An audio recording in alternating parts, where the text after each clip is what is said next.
Guys, di bulan Agustus ini saya napak tilas ke Kota Batu, Jawa Timur, di mana saya pernah sekolah di sana.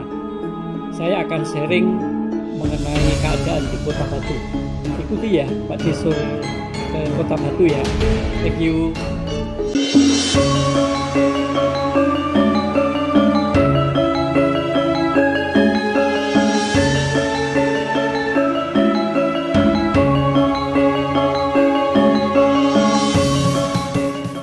Halo guys, kita ketemu lagi dengan Pak Desur Vlog. Kali ini saya berada di kaki Gunung Panderman di sekitar Kota Batu, tempat di mana saya sekolah SD dan SMP. Pak Desur napak tilas di sekitar Kota Batu. Ikuti ya Pak Desur jalan-jalan di sekitar Batu. Guys, kalau kita ke Kota Batu, tentunya akan melihat sejarah dari terbentuknya Kota Batu.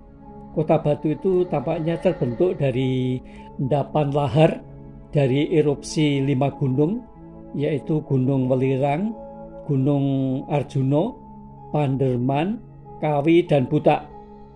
Jadi dari endapan lahar atau material kelima gunung itu membuat Kota Batu itu lebih tinggi dibandingkan dengan Malang, jauh lebih tinggi. Masa kecil saya dulu hidup di sekitar lereng Gunung Panderman ini guys. Bahkan saya waktu SD itu sudah pernah naik ke puncak Gunung Panderman dan beberapa kali di sana. Ini gunung memiliki ketinggian sekitar 2045 meter di atas permukaan laut. Jadi lumayan tinggi. Dan berikutnya kita akan ke lereng Gunung Welirang, tepatnya di sumber air panas yang namanya Cangar, yang berjarak sekitar 20 km dari Kota Batu. Di sini masa kecil saya juga beberapa kali camping. Pada saat itu masih hutan belantara, jauh dari aktivitas perkebunan. Gunung Welirang ini memiliki ketinggian lumayan, sekitar 3.156 meter di atas permukaan laut. Dan saat ini pemandian air panas yang namanya Cangar itu sangat populer. Dulu tidak seperti ini. Kalau sekarang infrastrukturnya cukup bagus dan kita untuk menuju lokasi begitu mudah. Kemudian kalau kita berada di sumber air Cangar ini, kita bisa melihat puncak Gunung Welirang yang sekarang masih aktif. Itu sangat jelas karena jaraknya hanya beberapa kilometer saja, tidak jauh. Pemandangan di sekitar sumber air panas Cangar ini begitu indah. Kita bisa melihat aktivitas perkebunan sayur mayur. Kemudian di kanan kiri perjalanan itu ada banyak warung-warung atau tempat istirahat untuk kita bisa melihat pemandangan di sekitar Gunung Welirang. Dan kemudian bagi teman-teman yang ingin berendam air panas, di sini paling ideal, sangat recommended. Ini tadi sekilas mengenai pemandian air panas Cangar. Sekarang kita akan melihat objek yang lain, yaitu Candi Songgoriti, yang letaknya di sebelah barat Kota Batu, di bawah Pujon.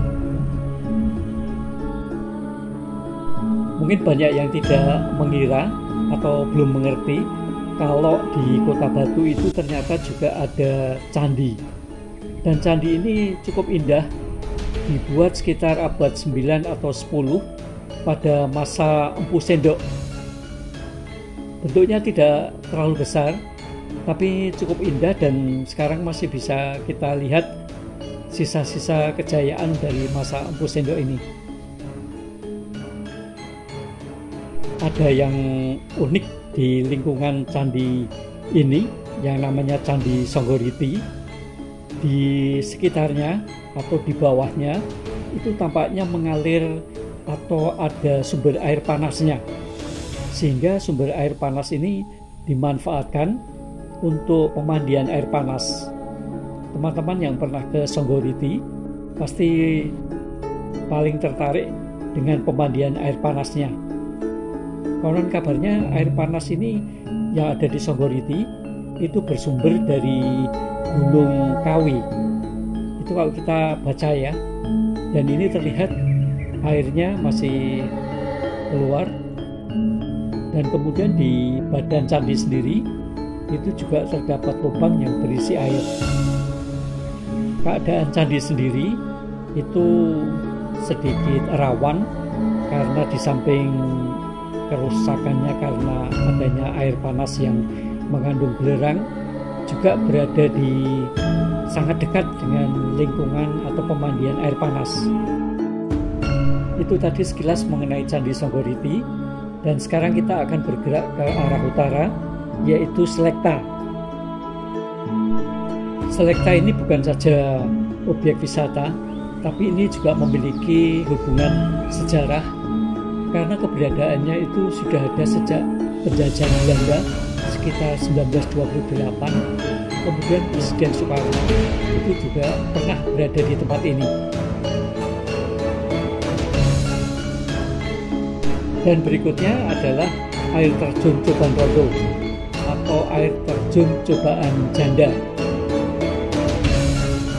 Nama Coban Rondo itu dari cerita rakyat, hubungan cinta antara Dewi Anjarwati dan Baron Kusuma yang beberapa hari setelah melangsungkan pernikahan itu Baron Kusuma meninggal karena perang atau berkelahi dengan Joko, sehingga di tempat inilah Dewi Anjarwati hidup dalam kesendirian, sehingga tempat ini dinamakan Coban Rondo atau Cobaan Janda.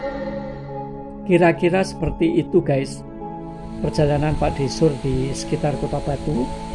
Mudah-mudahan teman-teman bisa berwisata di Kota Batu yang terkenal dengan objek wisatanya yang begitu indah, baik itu wisata alam ataupun wisata modernnya. Oke guys ya, thank you, sampai ketemu di lain kesempatan. Kita tetap semangat, salam sehat walafiat, bye bye.